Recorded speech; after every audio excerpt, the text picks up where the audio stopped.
আসসালামু আলাইকুম সুপ্রিয় শিক্ষার্থীবৃন্দ। আজকের এই শর্ট ক্লাসে বিভিন্ন ধরনের কন্ডিশনালস তুলে ধরব এক নজরে।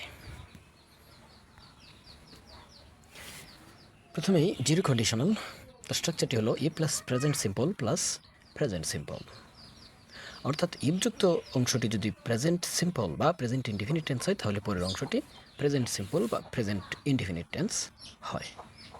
তবে এই পরবর্তী প্রেজেন্ট সিম্পল টেন্সটি হবে জিরো কন্ডিশনাল। তবে এক্ষেত্রে অবশ্যই পরবর্তী ক্লজটির অর্থ কোনো চিরন্তন সত্য বা সার্বজনীন সত্য, বৈজ্ঞানিক সত্য অথবা নীতিনির্ভর সত্য বা বিজ্ঞানভিত্তিক সত্য বা সাধারণ সত্য হতে হবে। ফার্স্ট কন্ডিশনাল স্ট্রাকচারটি হলো এ plus present simple plus future simple, অর্থাৎ ইফযুক্ত অংশটি যদি প্রেজেন্ট সিম্পল বা প্রেজেন্ট ইনডিফিনিট টেন্স হয় তাহলে পরবর্তী অংশ ফিউচার সিম্পল বা ফিউচার ইনডিফিনিট টেন্স হয়। তাহলে এই পরবর্তী ফিউচার সিম্পল বা ফিউচার ইনডিফিনিট টেন্সই ফার্স্ট কন্ডিশনাল। তবে এক্ষেত্রে অবশ্যই পরবর্তী ক্লজটি কোনো ভবিষ্যতের সম্ভাব্য ঘটনা অথবা ভবিষ্যতের কোনো প্রস্তুতি নির্দেশ করবে।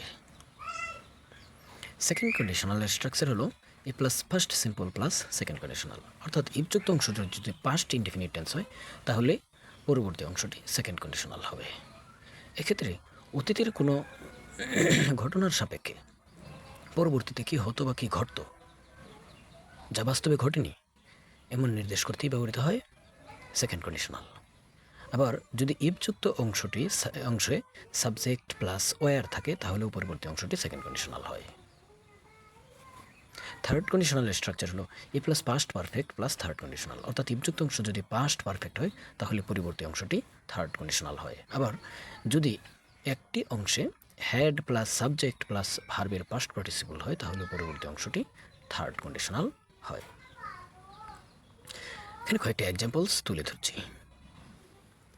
Number 1, if you hit ice it melt, যদি তুমি বরফকে উত্তপ্ত করো তাহলে সেটা গলে যাবে। এটা একটি বিজ্ঞানভিত্তিক সত্য, তাই এটা হবে জিরো কন্ডিশনাল, অর্থাৎ দ্বিতীয় অংশটি হবে প্রেজেন্ট সিম্পল বা প্রেজেন্ট ইনডিফিনিট, অর্থাৎ ভার্বের হবে প্রেজেন্ট ফর্ম, তাই আনসার হবে মেল্টস।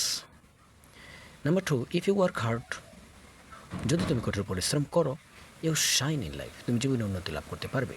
এটা ভবিষ্যতের সম্ভাব্য ঘটনা, তাই হবে এটা ফার্স্ট কন্ডিশনাল। সুতরাং এক্ষেত্রে পরবর্তী অংশ ফিউচার ইনডিফিনিট টেন্স বা ফিউচার সিম্পল হবে, তাই আনসার হবে ক্যান শাইন অথবা will shine. Number 3, if you worked hard, যদি তুমি কঠোর পরিশ্রম করতে ইউ শাইন ইন লাইফ, তাহলে উন্নতি লাভ করতে পারতে, অর্থাৎ উন্নতি লাভ করতে পারেনি। কঠোর পরিশ্রম করলে উন্নতি লাভ করতে পারতো, হয়তো বা ঘটতো, কিন্তু বাস্তবে তা ঘটেনি, তাই এটা হবে সেকেন্ড কন্ডিশনাল, অর্থাৎ দ্বিতীয় অংশটি সেকেন্ড কন্ডিশনাল স্ট্রাকচার অনুযায়ী হবে, তাই আনসার হবে কুড শাইন অথবা উড শাইন অথবা might shine. Number 4, if you had worked hard, যদি তুমি কঠোর পরিশ্রম করতে ইউ শাইন ইন লাইফ, জীবনে উন্নতি লাভ করতে পারতে, এটিও একটি অবাস্তব সত্য, অর্থাৎ ঘটনাটি ঘটতেও পারত।